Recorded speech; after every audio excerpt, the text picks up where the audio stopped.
Hello friends, Ayesha রান্নাঘরে আপনাদের স্বাগতম। আজকের রেসিপি চিংড়ি মাছের মালাইকারি। আপনারা অনেকেই অনেকভাবেই চিংড়ি মাছের মালাইকারি বানিয়েছেন, কিন্তু আজকে আমি আপনাকে সবথেকে সহজ ও অত্যন্ত সুস্বাদু চিংড়ি মাছের মালাইকারি রান্না করার পদ্ধতি শেয়ার করব। এই রকম নতুন নতুন রেসিপি দেখার জন্য আমার এই চ্যানেলটি সাবস্ক্রাইব করে সঙ্গে থাকুন। চিংড়ি মাছের মালাইকারি করার জন্য আমি এখানে 500 গ্রাম এই সাইজের বাগদা চিংড়ি নিয়ে ভালো করে বেছে নিয়েছি এবং 2 থেকে 3 বার জল দিয়ে ভালো করে ধুয়ে পরিষ্কার করে নিয়েছি।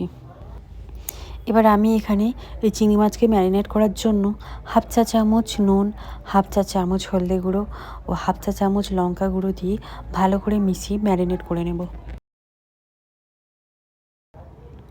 এইভাবে 15 মিনিট ম্যারিনেট করে রেখে দেব। 15 মিনিট পরে একটি কড়াই কিছুটা পরিমাণ সরিষা তেল নিয়ে নেব।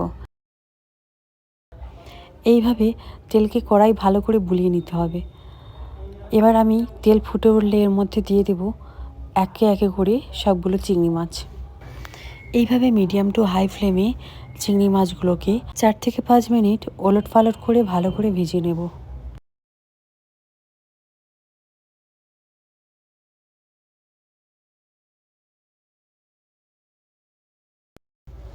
পাঁচ মিনিট এইভাবে ভেজে একটি একটি করে সবগুলো মাছ তুলে নেব।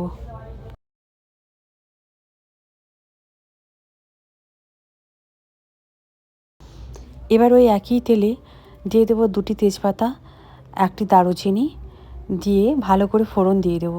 এবার এর মধ্যে দিয়ে দেব 1 বাটি পেঁয়াজ কুচি।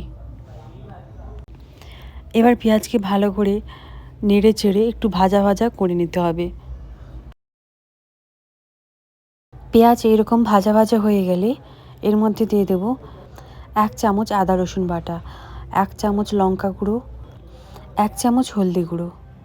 এবার সব কিছু ভালো করে কষিয়ে নিতে হবে। সামান্য একটু নেড়ে এর মধ্যে দিয়ে দেব কিছুটা পরিমাণ জল। এবার সমস্ত কিছুকে ভালো করে একটু কষিয়ে এর মধ্যে দিয়ে দেব হাফ চা চামচ নুন, হাফ চা চামচ ধনে গুঁড়ো, হাফ চা চামচ জিরে গুঁড়ো এবং আরও একটু পরিমাণ জল দিয়ে কিছু সময়ের জন্য 2 থেকে 3 মিনিট কষিয়ে নেব।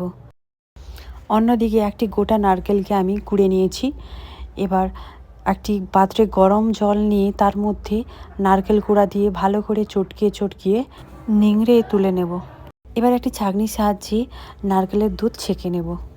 এইভাবে নারকেলের দুধ সংগ্রহ করে নেব। এবার কষানো মশলার মধ্যে দিয়ে দেব কিছুটা পরিমাণ নারকেলের দুধ।